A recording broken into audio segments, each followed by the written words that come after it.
आज हम गणित शिक्षण में गणित की पाठ्य पुस्तक यानी टेक्स्ट बुक ऑफ मैथमेटिक्स के बारे में पढ़ेंगे। पाठ्य पुस्तक का होना अनिवार्य है प्रत्येक विषय में।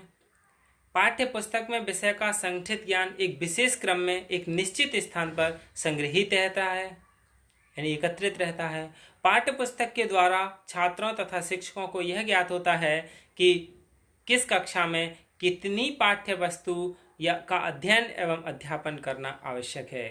पाठ्य पुस्तक के आधार पर कक्षा कार्य को दिशा मिलती है और नहीं तो फिर क्या होगा, शिक्षक जाएगा 10 मिनट लेट जाएगा और 10 मिनट पहले आएगा। बाकी जो बच्चे 20 मिनट उसमें यही पूछता रहेगा कि क्या पढ़ाएं क्या ना पढ़ाएं, उसी में सोचता रहेगा। यदि पाठ्य पुस्तक होगी तो बिल्कुल जाते ही और पढ़ाना शुरू कर देगा, जिससे कि पाठ्य योजना भी उसी आधार पर तैयार करके जाया जाता है। छात्रों का मूल्यांकन भी संभव हो पाता है और इस पुस्तक छात्रों तथा शिक्षकों दोनों के लिए समान रूप से उपयोगी है। इसके बारे में एक कहा भी है, as the text book so the teaching and learning, यानी जैसी पाठ्य पुस्तक होगी वैसी ही शिक्षण अधिगम परिस्थितियां होंगी। तो इसलिए एक अच्छी और एक उत्तम पाठ्य पुस्तक का ही चयन करना चाहिए, क्योंकि जैसी पाठ्य पुस्तक होगी वैसा ही हमारे अधिगम परिस्थितियां होंगी। अब हम यानी गणित की पाठ्य पुस्तकें अध्यापन की क्रिया को प्रभावशाली बनाने और छात्रों को अध्ययन में सुगमता प्रदान करने की दृष्टि से भी महत्वपूर्ण हैं। इसलिए जो वर्तमान में पुस्तकें छात्रों के स्तर, रुचि, आवश्यकता के अनुरूप न होकर केवल संपूर्ण विषय वस्तु तक ही सीमित होती हैं। गणित की पाठ्य पुस्तक की आवश्यकता एवं महत्व के बारे में जानते हैं। अब need and importance of mathematics text book, यानी हमारी शिक्षा प्रणाली के अंतर्गत पाठ्य पुस्तकों को महत्वपूर्ण स्थान है। यानी डगलस ने भी इसके बारे में लिखा है।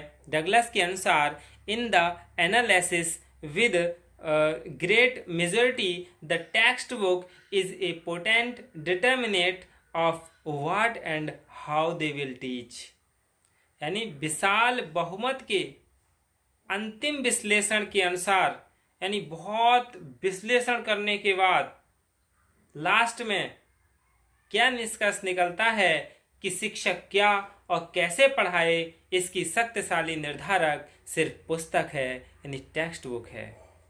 इसलिए पाठ्य पुस्तक अच्छी ही होनी चाहिए। हम पाठ्य पुस्तक की आवश्यकता और महत्व के बारे में पढ़ लें। सबसे पहला है इसका शिक्षक के मार्गदर्शन हेतु, यानी यदि गणित की पाठ्य पुस्तक में उत्तम और नवीन अध्यापन विधियों के द्वारा विषय वस्तु का संकलन किया गया है तो उस पाठ्य पुस्तक के द्वारा शिक्षक को उचित मार्गदर्शन प्राप्त होता है। अगला है उद्देश्यों की उचित प्राप्ति हेतु, यानी प्रॉपर अचीवमेंट ऑफ एम्स। पाठ्य पुस्तक के सहयोग से ही शिक्षक शिक्षा के उद्देश्यों को प्राप्त करता है। वह शिक्षा के उद्देश्यों को प्राप्त करने के लिए सफल प्रयास करता है तथा पाठ्य पुस्तकों की सहायता से ही उचित मार्गदर्शन प्राप्त करके ही उद्देश्यों की प्राप्ति में सफल हो सकता है। अगला है शिक्षण प्रयासों को सफल बनाने के लिए, यानी फॉर इम्प्रूविंग टीचिंग एफिशिएंसी, यानी कक्षा में शिक्षक के प्रयासों को सफल बनाने के लिए पाठ्य पुस्तक आवश्यक है। पुस्तक की सहायता से शिक्षक छात्रों को सरल से कठिन की ओर, ज्ञात से अज्ञात की ओर सिद्धांतों के अनुरूप ज्ञान प्रदान करता है, जिससे वह अपने प्रयासों में अधिकतम सफलता प्राप्त कर सके। अगला है नवीन ज्ञान व विचारों की जानकारी के लिए, यानी as a means of importing new knowledge. यदि पाठ्य पुस्तक की समीक्षा समय समय पर की जाए तो गणित शिक्षा में नवीन विचारों और आविष्कारों की जानकारी पाठ्य पुस्तकों द्वारा अच्छी तरह से प्राप्त हो सकती है। इसीलिए समय समय पर अब जो पाठ्य पुस्तक होती है उसकी समीक्षा करते रहना चाहिए कि आधुनिक समय के लिए पाठ्य पुस्तक उपयोगी है या नहीं। अगला है शिक्षण सहायक सामग्री के रूप में एज द टीचिंग एड्स। यानी अध्यापक को जिस प्रकार अपने शिक्षण कार्य में अन्य प्रभावी शिक्षण सामग्री की जरूरत पड़ती है, उसी प्रकार अच्छे उदाहरणों तथा अभ्यासार्थ प्रश्नों के संग्रह के लिए पाठ्य पुस्तक की आवश्यकता होती है। पाठ्य पुस्तक में ज़्यादा से ज़्यादा और अच्छे उदाहरण होने चाहिए, जिसके माध्यम से बच्चा स्वाध्याय भी कर सके। अगला है स्वाध्याय में सहायक, हेल्पफुल फॉर सेल्फ स्टडी, यानी विद्यार्थियों को अपने खाली समय में घर पर स्वयं की समस्याओं को हल करने में पाठ्य पुस्तक की आवश्यकता पड़ती है। इसकी सहायता से छात्र अपने ज्ञान को अधिक स्पष्ट एवं विस्तृत कर सकते हैं। स्वाध्याय की सहायता से छात्र अपनी दैनिक समस्याओं को गणित के उपयोग द्वारा हल कर सकते हैं। अगला है विषय वस्तु की समीक्षा करने के लिए for the critical appraisal of contents, यानी गणित में प्राप्त ज्ञान की जांच छात्र स्वयं आवश्यकतानुसार दोहरा कर सकते हैं। इस प्रकार पुस्तक के द्वारा छात्र स्वयं दोहरा कर प्राप्त ज्ञान की समीक्षा कर सकते हैं। अगला है अभ्यास हेतु, यानी फॉर प्रैक्टिस। पाठ्य पुस्तक की सहायता से विद्यार्थी विभिन्न सूत्रों, सिद्धांतों आदि के ज्ञान को पुनः दोहरा सकते हैं या स्थायी कर सकते हैं तथा अपने द्वारा अर्जित ज्ञान की जांच और स्वयं अभ्यास द्वारा कर सकते हैं। इस प्रकार पाठ्य पुस्तक द्वारा छात्रों को अभ्यास द्वारा सीखने का अवसर मिलता है।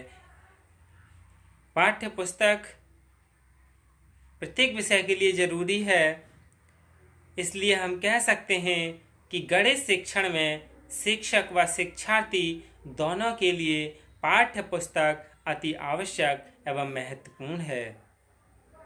इसकी सहायता से छात्र अपनी क्षमता, योग्यता व रुचि के अनुसार सीख सकते हैं, अतः उन्हें शिक्षक की गति के अनुसार सीखने के लिए बाध्य नहीं होना पड़ता है, क्योंकि शिक्षक जो पढ़ाएगा वो अपनी गति के अनुसार पढ़ाएगा और छात्र अपनी गति के अनुसार पढ़ेंगे। इसलिए स्वाध्याय करने के लिए पाठ्य पुस्तक अच्छी हो ताकि बच्चे उसमें अच्छा से स्वाध्याय कर सकें।